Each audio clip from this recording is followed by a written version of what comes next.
I've got sunshine on a cloud. I guess you heard about the limousine with the glasses. And everyone else was riding the station wagon, so I guess that wasn't too appropriate, but they could have rolled with me if they wanted to. But there were some differences business-wise, and at that time, things just could not be smoothed out. David Ruffin wasn't just the voice of My Girl.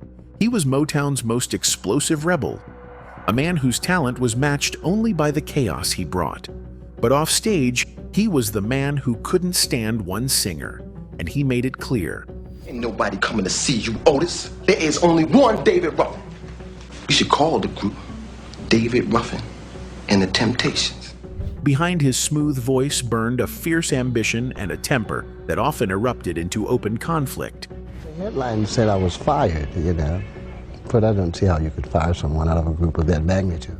From battles within the Temptations to tensions with Motown's power players, Ruffin's story was music history written in war. Let's dive in. David Ruffin was born in rural Mississippi in 1941. His early life was marked by poverty at one point. His family lived in a house without running water. But what he lacked in material comfort, he made up for in ambition. As a teenager, Ruffin sang in gospel groups and dreamed of becoming a star. That dream carried him north to Detroit, where Motown Records was reshaping the music industry. I met Barry in '57, and I came from Hot Spring, Arkansas. I just finished a group called the Dixie Nightingales out of Memphis, Tennessee, singing spiritual. By the early 1960s, Ruffin crossed paths with the Temptations, then an up-and-coming vocal group on Berry Gordy's Motown roster. In 1964, he officially replaced Elbridge Al Bryant, and within months, he took the microphone for what would become the group's biggest breakthrough. Barry started Motown, Billy Davis, and Anna Gordy was Anna Records. And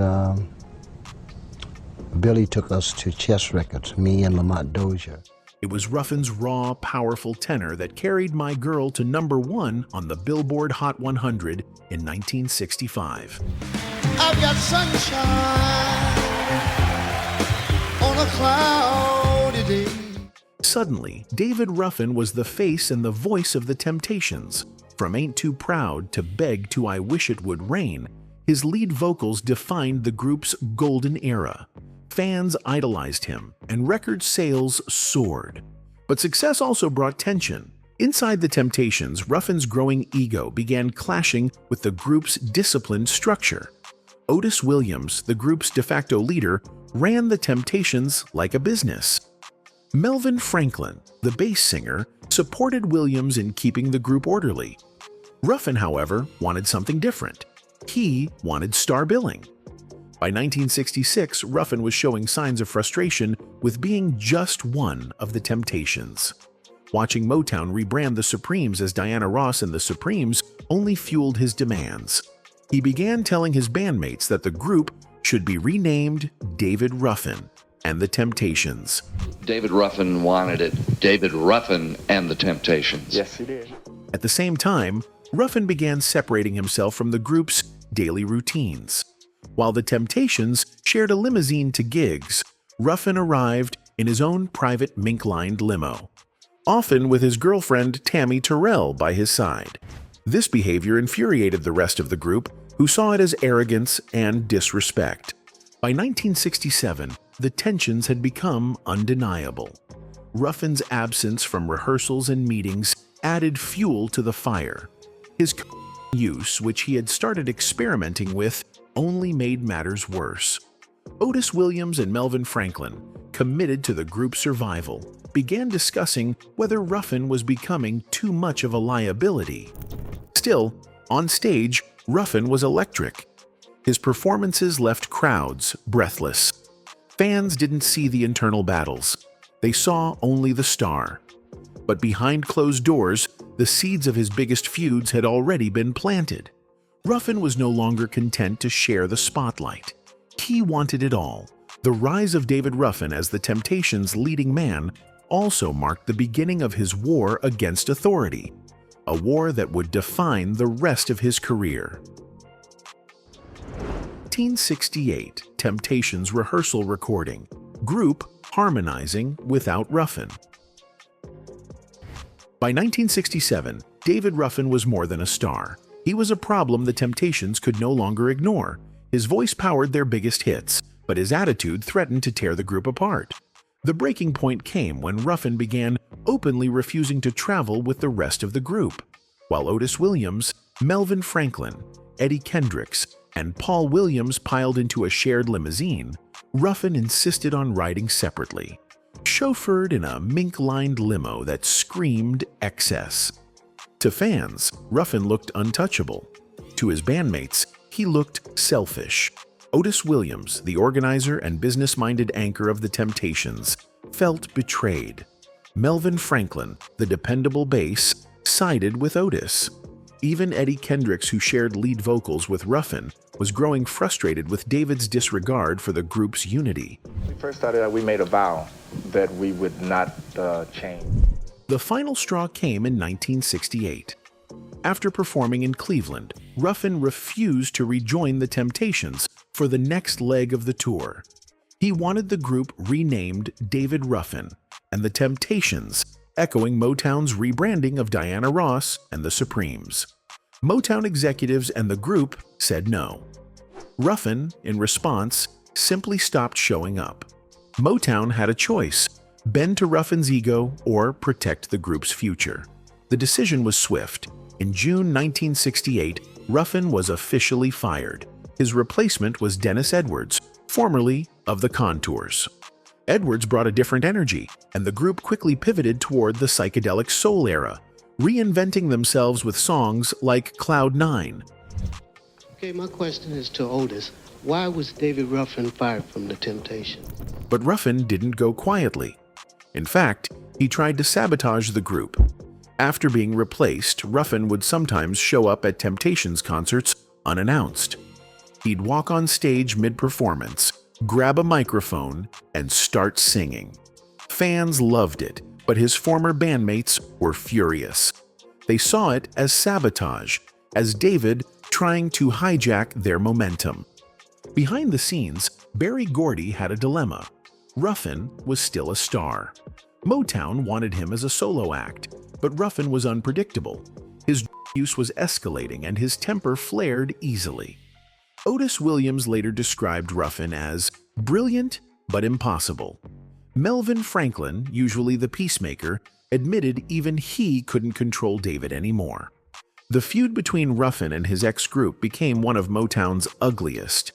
While the Temptations thrived with Dennis Edwards, Ruffin struggled to match their success as a solo artist. His first solo single, My Whole World Ended the Moment You Left Me, was a hit in 1969, but it wasn't enough to sustain him.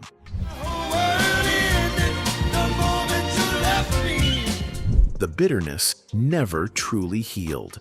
Ruffin felt betrayed, discarded by the group he had helped bring to superstardom. Otis and the rest felt relieved, freed from a man whose ego threatened to destroy everything they had built. The scars of that split would haunt all of them for decades, and Ruffin never forgave Otis Williams for leading the decision to push him out. By the late 1960s, Ruffin wasn't just battling his former group. He was starting wars across Motown itself, from Marvin Gaye to Gordy. The cool voice of the Temptations was now the label's loudest rebel. If David Ruffin's feud with the Temptations was about ego, his feud with Marvin Gaye was personal. And at the center of it all was Tammi Terrell. Tammi was young, beautiful, and one of Motown's brightest new stars in the mid-1960s. She also became romantically involved with David Ruffin at the peak of his fame. At first, it looked like a match made in Motown heaven. It's Terrell, looking as fine as ever. Oh, you too, baby. Yeah, I'm gonna go get something to eat. You want something? Nah, I'm okay. Don't take too long, baby. But insiders later revealed the relationship quickly turned toxic. Ruffin's jealous streak and his growing habit led to explosive arguments. Some reports even suggest that their relationship grew so turbulent it left Tammi scarred emotionally and physically. By 1967, Tammi was no longer just Ruffin's partner. She was Marvin Gaye's singing partner too. Their duets became legendary. Songs like Ain't Nothing Like the Real Thing and You're All I Need to Get By made them one of Motown's most beloved pairings. Fans adored their chemistry, but behind the scenes, Ruffin seethed with jealousy.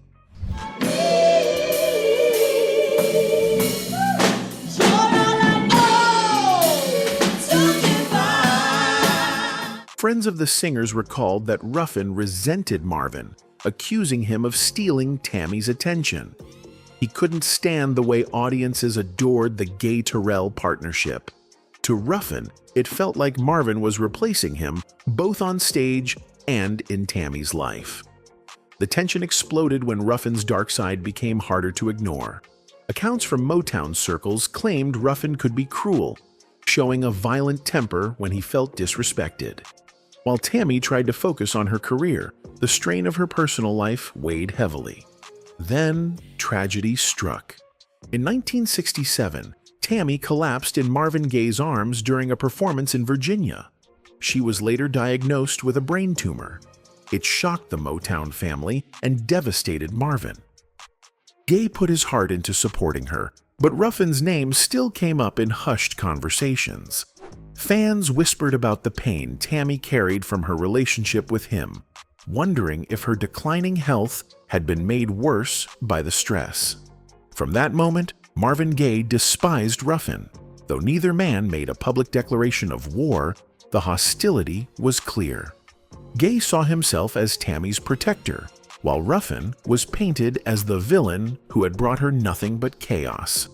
Their feud played out indirectly, through silence and distance. Marvin refused to work with Ruffin, and Ruffin dismissed Marvin as weak, hiding behind Tammi's talent. When Tammi died in 1970 at just 24 years old, the tragedy further cemented the divide. Marvin was heartbroken, nearly quitting music altogether. Ruffin, on the other hand, remained silent publicly. To many in Motown, his silence spoke volumes. Some insiders believed he carried guilt but refused to admit it. Others thought he simply didn't care. This feud cut deeper than professional rivalry. For Marvin, it was about love, respect, and loss. For Ruffin, it was about pride, jealousy, and control. The Motown community never forgot it, and fans still debate just how much damage Ruffin's relationship with Tammi caused. By the early 1970s, Ruffin was spiraling further out of control. His temper had already destroyed one of Motown's most successful groups and poisoned one of its most treasured partnerships. And the enemies he made were only growing louder. David Ruffin wasn't just clashing with fellow singers. He had his biggest fights with the man who built Motown, Gordy himself. By the late 1960s, Ruffin was the face of the Temptations. His rough but sweet voice powered hits like My Girl and Ain't Too Proud to Beg. Fans screamed his name louder than the group's. And that fame went straight to Ruffin's head. He wanted more money, more recognition, and above all, his name in lights. Norman came in there and David Ruffin's voice jumped off that record. At the same time, Gordy had just reshaped the Supremes into Diana Ross and the Supremes, putting Ross above her groupmates. Ruffin looked at that move and thought he deserved the same. He demanded that the Temptations be renamed David Ruffin and the Temptations. The rest of the group resisted immediately. To them, the Temptations were about unity. To Gordy, Ruffin's demand was dangerous. If he allowed it, every singer at Motown would want top billing. Ruffin's attitude set off heated arguments behind closed doors. It wasn't just about the name. Ruffin also wanted answers about money. By 1967, he was demanding a full accounting of what the group was earning. He didn't trust Motown's numbers and pushed Gordy for transparency. Gordy gave in a little, letting the Temptations hire an outside accounting firm. But the firm didn't get access to all the books. Ruffin saw this as proof that Gordy was hiding profits. Then there was the By now, Ruffin's use was no secret. It made him miss rehearsals, meetings, even concerts. And when he did show up, he could be unpredictable, showing flashes of brilliance followed by reckless outbursts. Gordy and the Temptations grew tired of the behavior. Most recent memory of David Ruffin in court facing charges, defended as a broken addict so out of control that court orders, friends, not even the threat of jail could keep him in a treatment program. The breaking point came in June 1968. Ruffin skipped a show in Cleveland to see his new girlfriend, Barbara Gayle Martin, daughter of Dean Martin. That absence gave the group the excuse they needed. On June 27th, the Temptations officially fired him. Gordy signed off on the decision. All the headlines said I was fired, but I don't see how you could fire someone out of a group of that magnitude. But Ruffin wasn't done. After being replaced by Dennis Edwards, Ruffin crashed Temptations concerts across the country. David Ruffin came to my house at midnight before they called me to Motown to ask me to be in attendance. He says, they're going to ask you to replace me tomorrow. He would sneak into venues, wait for his moment, and rush the stage to grab the mic, belting out "Ain't Too Proud" to beg as if nothing had changed. Fans went wild, but Gordy was furious. Ruffin then sued Motown in October 1968, demanding to be released from his contract. Gordy hit back, filing his own lawsuit to keep Ruffin locked in. After months of back and forth, they settled. Ruffin stayed with Motown as a solo act, but under tighter control.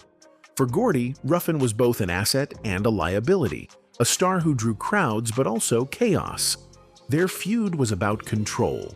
Gordy controlling the Motown empire, Ruffin fighting to be the center of it. Neither man fully won. Ruffin got his solo career, but Gordy never gave him the crown he craved. A couple weeks ago, but he's begging, and the guys give him a little bit of money just to get rid of it. This war with Gordy set the tone for the rest of Ruffin's career. After Motown, his clashes with other stars only intensified, fueled by resentment and a hunger for the spotlight that never dimmed. If Berry Gordy represented the label, Otis Williams represented the Temptations.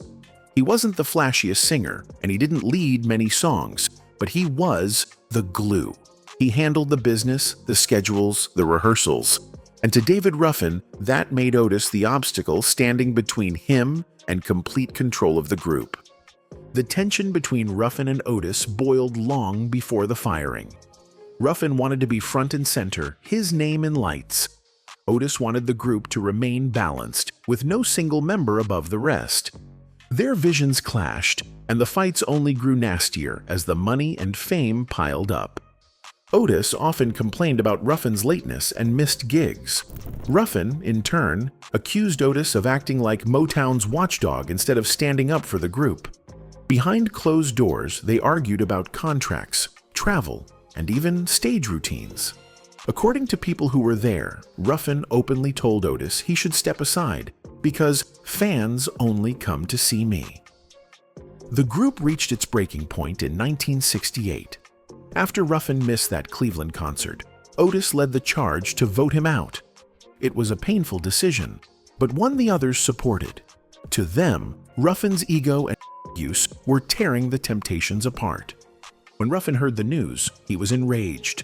He blamed Otis directly, calling him a backstabber and saying the group had been tricked into making the move. Ruffin never forgave him. In later interviews, he rarely spoke of Otis without venom. Well, all the headlines said I was fired, but I don't see how you could fire someone out of a group of that magnitude. The rivalry didn't end with the firing. Throughout the 1970s, Ruffin would show up unannounced at Temptations concerts, forcing confrontations with Otis. Sometimes he jumped on stage mid-performance. Other times he argued backstage, demanding to be let back into the lineup. The standoffs often left Otis scrambling to keep order while fans looked on in shock. Otis saw these interruptions as proof that Ruffin was spiraling. Ruffin saw them as proof that the group still needed him. Their feud played out in public, becoming one of Motown's most notorious soap operas. The bitterness lasted for decades. Even when Ruffin rejoined the group for the 1982 reunion tour, he and Otis clashed behind the scenes. Old arguments about money and recognition resurfaced, and once again, Ruffin missed shows. By the end of the tour, Otis had cut ties with him for good. By the time Ruffin died in 1991, the wound between him and Otis had never healed. Fans often point out that Otis barely spoke at Ruffin's funeral, a sign of how deep the rift had gone. To many, it was the feud that defined Ruffin's downfall, the clash between the voice of the Temptations and the man who kept the group Eddie Kendricks on a radio interview. David and I were close, but fame, it changes people. David Ruffin and Eddie Kendricks were once brothers in every sense except blood. They joined the Temptations within months of each other, bonded over late-night rehearsals, and shared the spotlight during the group's golden era. Ruffin's booming tenor blended perfectly with Kendricks' silky falsetto, creating a sound Motown could not duplicate. On stage, they looked like partners. Off stage, they were rivals waiting to happen. What we did, we merged the two groups, and then we found David, and that was it. That's how we got together as a team. The first cracks appeared during the mid-1960s. Ruffin's demand to rename the group David Ruffin and the Temptations struck Kendricks as pure betrayal. Eddie believed in the ensemble format, where no single member overshadowed the rest. Ruffin's arrogance felt like a personal insult. Tensions only grew worse when fans began favoring Ruffin's leads. Kendricks, who had carried hits like The Way You Do the Things You Do and Get Ready, suddenly found himself pushed into the background. By 1968, after Ruffin was fired, Kendricks remained loyal to Otis Williams's vision of the Temptations. But when Ruffin tried to recruit Eddie for his new group, The Fellas, Eddie seriously considered it. Their friendship tempted him. Yet Kendricks hesitated, sensing that Ruffin's self-destructive habits would drag him down. When the plan collapsed, Ruffin blamed Eddie, accusing him of betrayal. The rift deepened during the 1970s. Both men struggled with solo careers, but instead of teaming up, they competed. Eddie scored modest hits with Keep On Truckin' and Boogie Down, while Ruffin fought for recognition with Walk Away From Love. Instead of celebrating each other, they traded cold words in interviews, each dismissing the other's success. Fans picked sides, fueling the rivalry further. Behind closed doors, their arguments were even sharper. According to associates, Ruffin accused Eddie of being Motown's favorite, while Eddie fired back that David wasted his talent with and ego. What once had been brotherhood had turned into bitterness. Still, the bond between them never disappeared completely. In 1982, when the reunion tour brought Ruffin, Kendricks, and the Temptations back together, the two tried to mend fences. For a while, it worked. Fans loved seeing them share the stage again, their voices locking like old times. But Ruffin's missed shows and unpredictable behavior reopened wounds. Eddie often refused to cover for him, leaving promoters furious and the tour in chaos. In the late 1980s, Ruffin and Kendricks reunited again, this time as a duo act. They toured with Hall and Oates, cut records, and performed to packed houses. On stage, it looked like reconciliation. Off stage, their rivalry simmered. Eddie grew frustrated with Ruffin's lateness and use. Ruffin resented Eddie's calm image and steady fan support. Their business arguments often overshadowed their performances. By the time Ruffin died in 1991, the friendship had collapsed under decades of competition. Eddie attended the funeral, standing silently by the casket. David Ruffin's voice defined Motown, leaving hits like My Girl and Ain't Too Proud to Beg. Behind the legend were clashes, ambition, and creative tension, shaping both his life and the group. Decades later, his talent and story still resonate, a reminder of the genius and turmoil that made him unforgettable. T ensures he will never be forgotten.